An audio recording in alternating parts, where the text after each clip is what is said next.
Hello everyone, myself Bharat. Now we learn about how many AI tools we use commonly in daily life. AI tools. First one, ChatGPT. Second one, Gemini, Duolingo, Grammarly, and final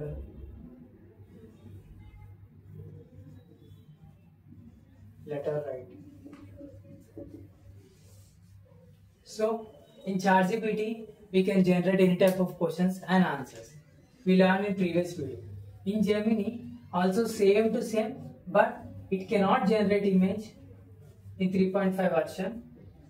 It generate image. జెమినీలో మనకి generate అవుతుంది అనమాట image.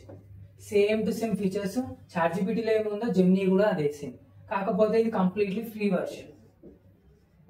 ChatGPT అయితే paid version. So దానికి అది difference.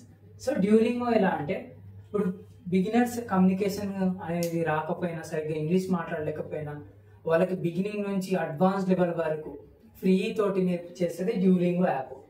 So ఇది ఇంకా use అవుతూనే ఉంది, చాలా మంది అనేది వాడుతూనే ఉన్నారు అనమాట.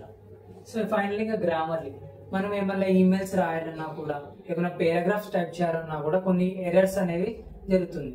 ఆ ఎర్రర్స్ అనేవి అదే రెక్టిఫై చేసుకొని ఆటోమేటిక్గా అవి కరెక్ట్ చేసుకొని మనకి ఇచ్చేదే గ్రామర్లీ యాప్.